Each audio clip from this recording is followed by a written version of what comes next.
as we talk to people in the hospitality industry these days, everybody's feeling kind of really excited about what's happening with the vaccine, and there's a lot of enthusiasm. I was chatting with Tiffany yesterday, and she was like, "Wow, there's suddenly a lot of activity in the hospitality world. People are starting to order product. They're starting to kind of hire in that space." Probably more providers to the hospitality world and the hospitality world in general. But by the same token, they are going to pick up a very large stimulus payment.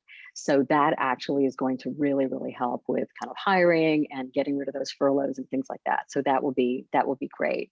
But so people are really excited about that. And the question is, what kind of future is it really going to be? Is it going to be the same as it was before? And my answer is that we've had 12, maybe by the time we actually can really travel internationally, et cetera, we're going to have 24, maybe 36 months of doing things differently and not being able to hop on that plane and not being able to kind of go to London for the weekend, or, for us on the West Coast to go to New York for the weekend or whatever it is. It's just going to feel different. And so what is that really going to mean? And in the short term, I think that there's actually incredibly good news for hospitality, outside of the stimulus payment. There's what, they back in I don't know, June of last year, as Asia was starting to open up and Hermes was having its best days ever in Shanghai. There was this whole concept of revenge shopping. Well, we see that being revenge travel.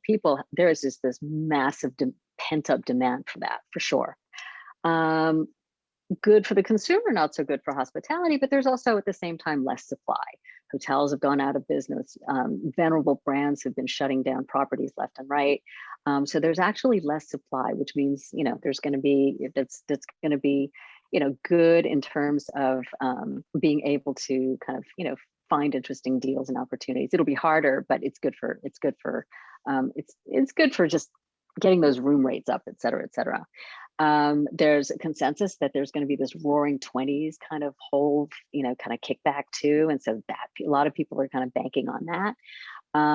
Hotels have really figured out in the interim. Did you know that hotels during the pandemic, many of them were actually profitable? So the ones that were open were profitable. And why was that? Well, it was because they stopped doing room service and housekeeping and things like that. They actually figured out a lot of different ways to kind of cut their costs. I think technology is a big part of that. So they started to get really, really smart. And for an industry that is generally big mainstream hospitality, slow to evolve, they actually learn to pivot and evolve in a pretty great way. So so that's all on the good side. But the problem is that we just don't think that it's going to be kind of the same kind of future as it was before. And why is that? Well, people's travel patterns have changed. I think people are thinking about fewer trips, better trips, longer trips. That changes a lot of dynamics. At the same time, people have also been, entrepreneurs like Hillary and others have been coming up with new kind of alternatives. And a lot of these alternatives are built around things like kind of outdoor, pod hotels, glamping, some really, really interesting kind of ideas that we'll talk about a little bit further. And so that's also been interesting. On the consumer, the guest side of the equation, there's this thing that anthropologists call mortality salience, which is this sudden understanding that, however old you are, life is not infinite.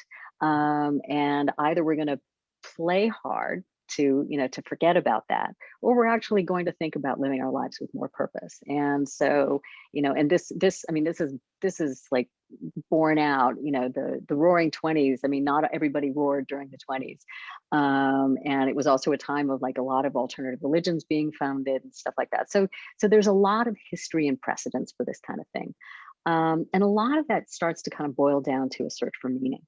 People are really out there really trying to understand who they are. When you think about the narrative that went down during the pandemic, a lot of it was very much about, God, do I really want to be, on the rat, doing the rat race? Do I want to be commuting? Do I want to spend more time with my kids? All those questions. That is about meaning. That is about finding your purpose in life.